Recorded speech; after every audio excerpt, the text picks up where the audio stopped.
motherfucking goodie, y'all. It's Keeman and we're back with my tea of the day. Welcome to season 3, episode 19.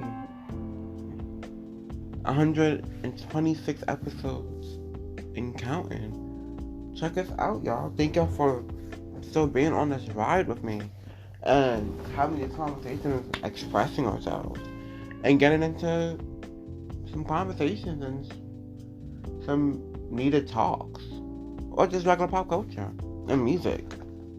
So, of course, this episode is going to be, let's get into Janet Jackson, the docu-series.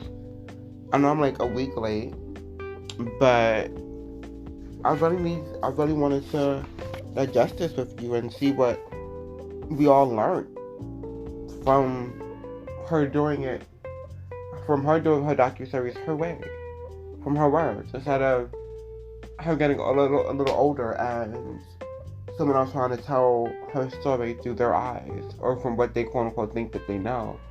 And that's not always the best idea or the best way, especially as an artist. Like, you're kind of skeptical or you're sensitive about your shit. So for her to really take the time to do this docu-series, film it like within 5 years span of the different scenarios, the different stuff that she wanted to get off her chest, and different topics that she wanted to definitely talk about throughout her career that kind of made her career what it was. It was definitely great to see 4 hours, 4 parts, or 3 parts, I think 4 hours. And I was thoroughly impressed. I loved the cinematography of it all. I loved how she gave me just enough. Like, I felt like I learned about her more. Because, no shade, but I was never, like, the biggest Janet Jackson fan. I always had respect for her. I always had admiration. I always, like, put her to the best, or mostly the highest regards for her talent. But just in general, I just never, per se, got into her gig as an artist, or as a person, per se. Like, for like most artists, I don't really care about the personal aspect. I just like the music, or like them. Either I like them as a person, or mostly I'm here for the music, not necessarily what you do outside of the music. Because outside of music is like, for me, I feel like it's off limits. But for you to do a documentary, we want to know some things that's off limits, kind of thing. So I guess the first thing I learned was that Catherine worked at Sears, and Joe worked at like the Stone Mills. I would never picture Catherine working at Sears though, and I never knew that Catherine actually made all of their outfits for a little part of time. I never knew she was a seamstress like Christina Knowles. Like, look at the similarities there already. And then when she was in the car, that part, when she got emotional because she seen the mural that they have of her brothers on some part of Minnesota. That's where they're from? Where are they from? Oh, no, Kansas. Yeah. She seen a mural on the wall of her brothers, and Michael was the only one looking up, or straight forward, or whatever like that. And she got a little emotional because I guess she never seen the mural. So like, that was kind of dope, just to see like her softer side. 1968, Hitsville. This is where like Jackson 5 was like introduced to the world, was birthed out. And it was 9 of them living in a 2-bedroom, 1-bedroom apartment. Like, that is small. I can just imagine the fights and just the annoyingness of it all, and just how much they struggled to get where they were. Like, it's just like those fine things where it's like, oh damn, maybe this is why that person's the way they are, kind of thing, you know? Like I said, Catherine made majority of the Jackson 5 outfits for a little while. And then, after Hitsville, in 1968, 1971, they decided to move their family to LA. And Janet started performing at the age of 7. But here's my thing, was she asked to perform or was she forced to perform? I thought this documentary, it definitely leaned for me towards she was forced to perform. Like, this wasn't what she loved. Like, she wanted to be normal at certain parts and points in her life.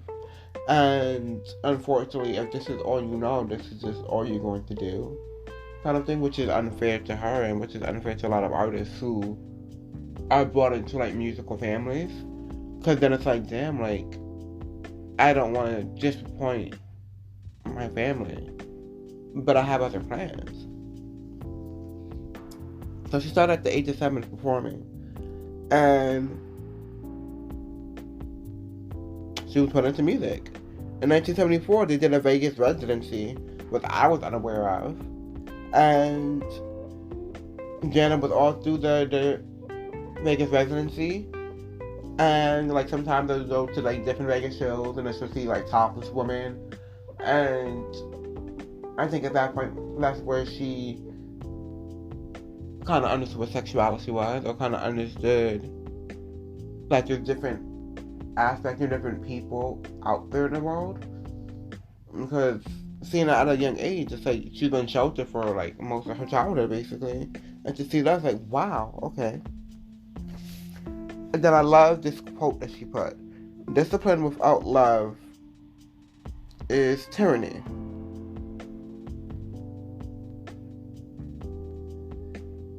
So discipline without love is tyranny.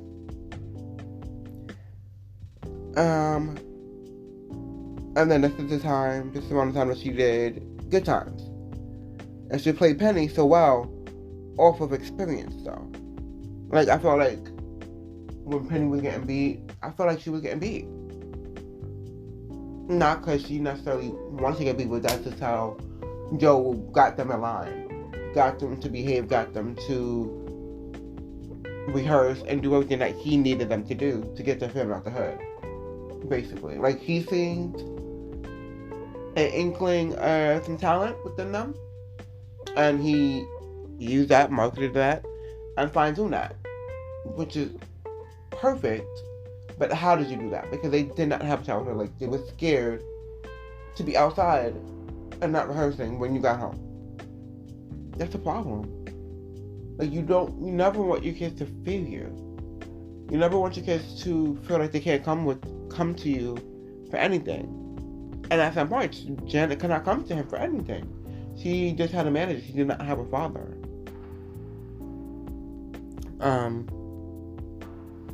Janet actually wanted to go to college. And Joe was like, no school here. You're going to go on tour. You're going to make this first album. You're going to go solo. Well, she was never really part of the Jackson 5, so you're going to start your solo career. Like, you're going to get into this music business. Because the Jackson 5's not going to be around forever. So, let's start making this money. And Janet really wanted to go to school. She wanted to have a regular life. She wanted to be in dorms and go to probably a black college, a HBCU, live a regular life, have a regular boyfriend, do the marching band, like have maybe band practice and all of that great stuff. But unfortunately, she did not have that majority of having that choice. The Jackson 5 and the firing Joe. And which makes sense, because it comes to a point in a person's career where you have to distance yourself from your manager sometimes. Like, sometimes your manager, and then so happens that just your boss, so you're not really getting both aspects, because it's hard to turn it off when you're at the dinner table eating food. But yeah, they have XYZ shows, they have this interview that's going on, they have this tour that's about to start. It's a lot. So they eventually fired him, and then Janet Jackson ended up taking him on as a manager.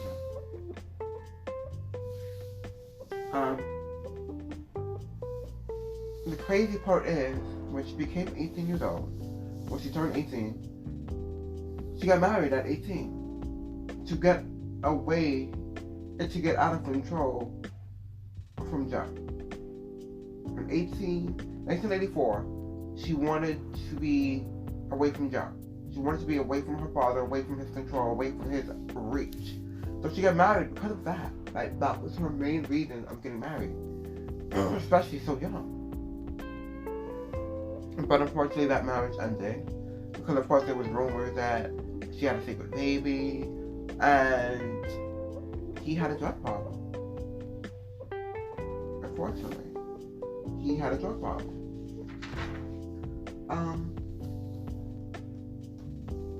So, for a long time, she felt like she attracted drug users. She just attracted, like, there was just something in her that attracted people who ended up doing drugs. Which is, like, a lot to unpack within that whole statement, within that whole thing. Like, what are you, within you that's attracting these type of people, kind of thing, you know what I mean? That's when you have to do your homework. She never had a secret baby, she never was pregnant. She just has body issues. Like, sometimes she'll be heavy, sometimes she'll be skinny. Sometimes she'll gain weight, sometimes she'll lose it. And she's an emotional eater. So that's why, like, recently, when she was posting, like, different snippets of the docuseries or whatever like that, you'll see, like, one photo where she's, like, really happy. And y'all was really trying to drag her over that, and y'all did not know what the fuck the tea was. Like, she has, like, she eats when she's depressed. Like, she's an emotional eater. For her, she started getting big. Like, her first 2 albums, I think, did not do too well. She was not in love with it. She wasn't in love with the music. It didn't speak to her. I don't think she wrote it. I don't think she wrote the music, to be honest, either. And then Control happened. And this changed her whole trajectory of her whole career. This is what put Janet Jackson on the map. This is what made her a threat in the industry. And gave her her name other than being Michael Jackson's little sister.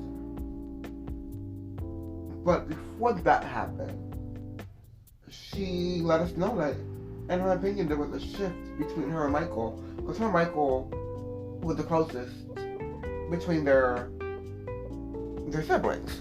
Like, they was just so close, so Janet, Michael, Janet. And it was a shift between their relationship within the Thriller album and the Thriller era for them. She didn't quite get into it, but I feel like Michael had so many people talking in his ear, and maybe he got big-headed. Maybe he felt like he was the shit, and he's the biggest artist in the world, and there's just certain things that he was and was not going to deal with, and that could have been within family. So, unfortunately, like, their relationship kind of got strained, and that's unfortunate to hear. And the Control album came out with Timmy Lewis and Jimmy Jones, Jimmy something, in 1985. And 2 years later, her second marriage began. To this photographer kind of person who ended up becoming just like Joe in a way. He was he wasn't handsy, but he was definitely controlling in the midst of everything. He had her best interest at heart, as long as he was controlling every aspect of her career. Because this is when we started seeing her become more sexy. This is when she did the Essence photo shoot when he was holding her nipples. This is when the Super Bowl era happened. Like, Super Bowl didn't happen with him. But a lot of stuff definitely was happening in his care. 1990, the Rhythm Nation tour happened. This was her biggest tour. This is when we get that 1-8 count. I mean, that wonderful boom, boom, boom, boom, boom, boom, boom, boom, boom. Like, that whole army fatigue outfit, like, this was her era. This is when she said, "I'm Janet, bitch, and fuck with me if you want, but I'm not going nowhere."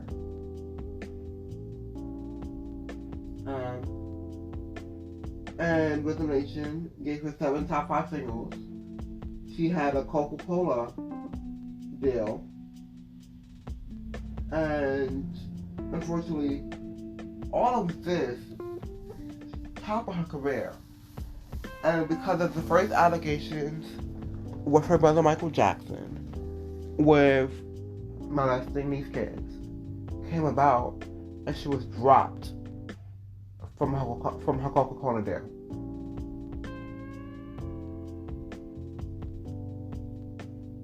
Like you said, I guess you're guilty by association. You're not the one doing these actions, but since that's your brother, guilty by association.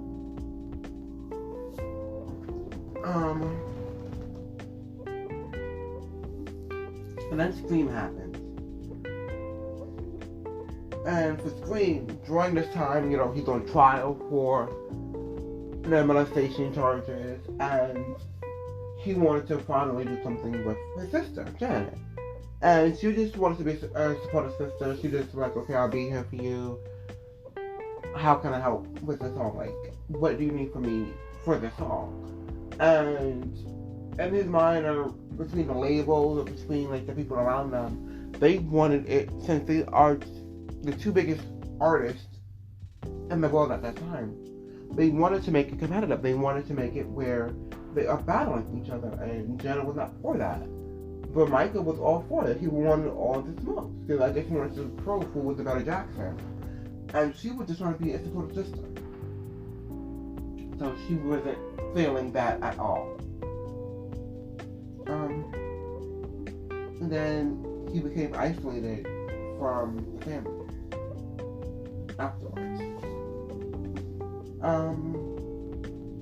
And then in 2004, the Super Bowl happened. And she took the blame. She decided to take the blame because she was a bigger artist. She had the most to lose. And she didn't fully blame, she didn't blame Justin Timberlake. I guess because I don't see how it's his fault. Like, this is her wardrobe that was taken off. I'm quite sure he didn't think that it was gonna come off. I don't think that he knew that she wasn't wearing a bra or whatever underneath it. I don't think that he knew that it ripped off. I don't know if he was aware of that. I would fault him for not trying to cover it up when it came off. I would guess I would fault him for that, and I would blame him for not supporting her after the backlash, for staying silent. Because after that, the industry, the white GP, was in a frenzy over seeing a black nipple on primetime television. They was okay with everything else that she did. Getting sexy, doing this cover, doing that cover. But once that happened, they blamed her, they blamed the black woman. And that wasn't right. But while that happened, she couldn't go to the Grammys now. Now she was uninvited to the Grammys. Then she was offered this red carpet, that red carpet. And I felt like they wanted to always do that because when she's a black woman in power that is super needed, they wanted to humble her. Second, they wanted to show that just because you're a Jackson, you're still Michael Jackson's sister, and he's a monster, so I have to hurt you as well.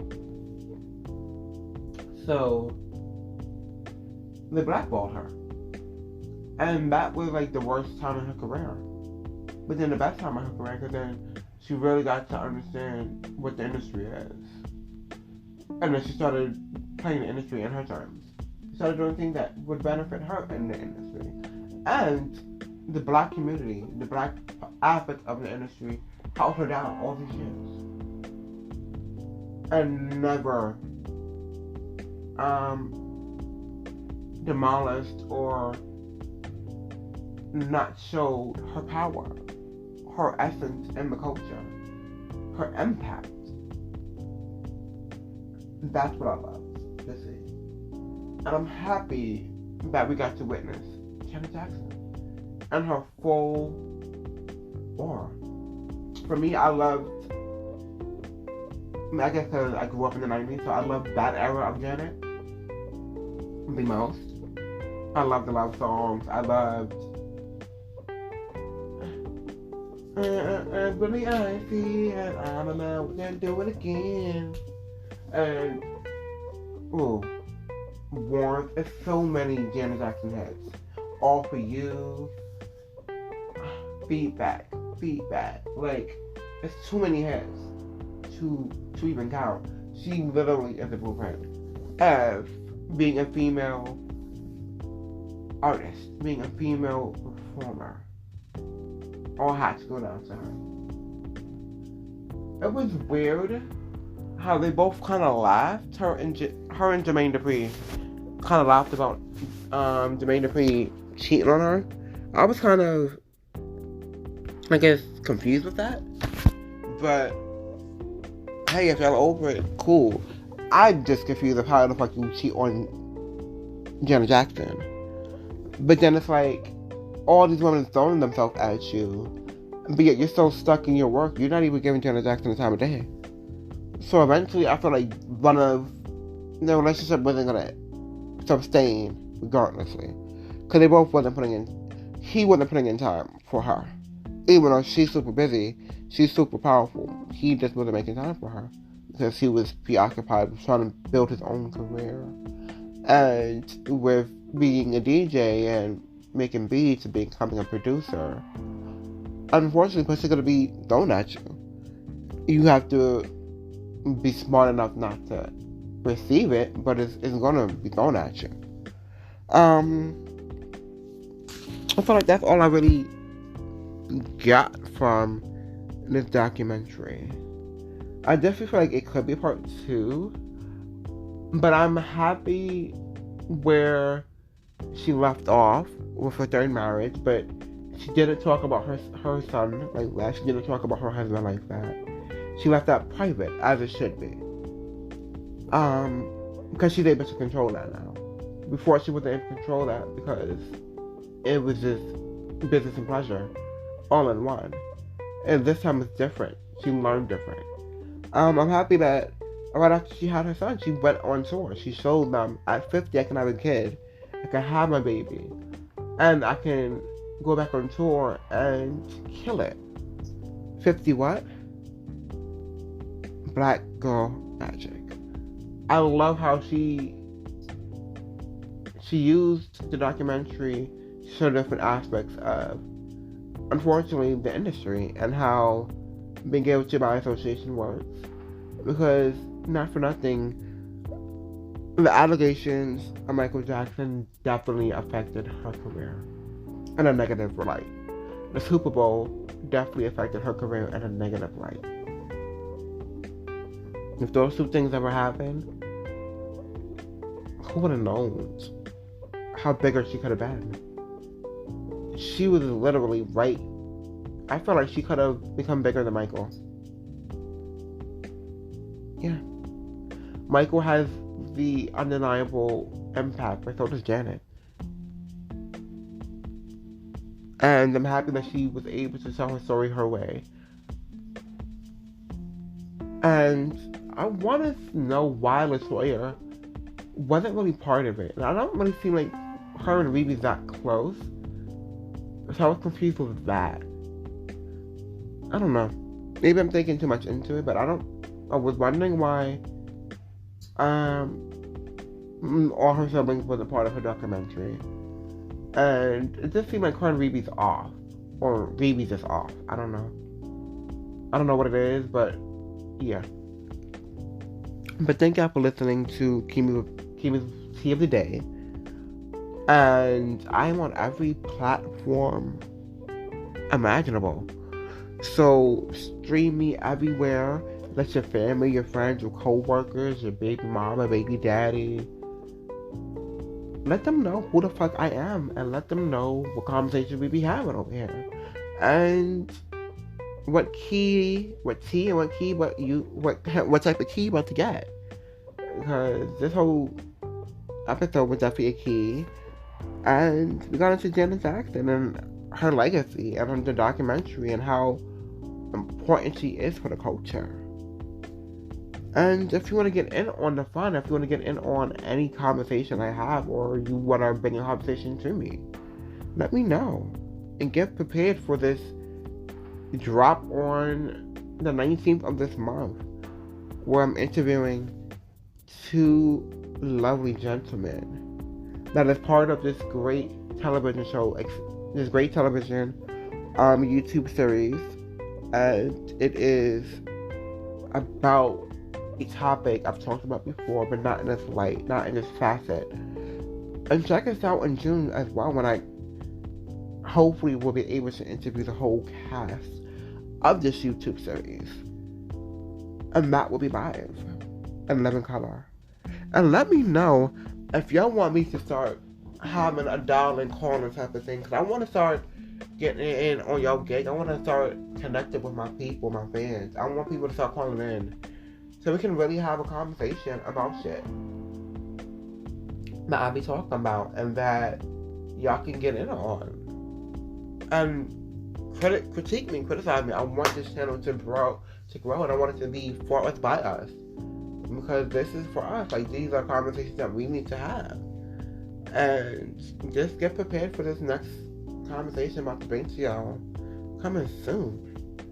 Thank y'all for listening to season 3, episode 18, 126th episode motherfucking end. And we still going. Thank y'all. Laters.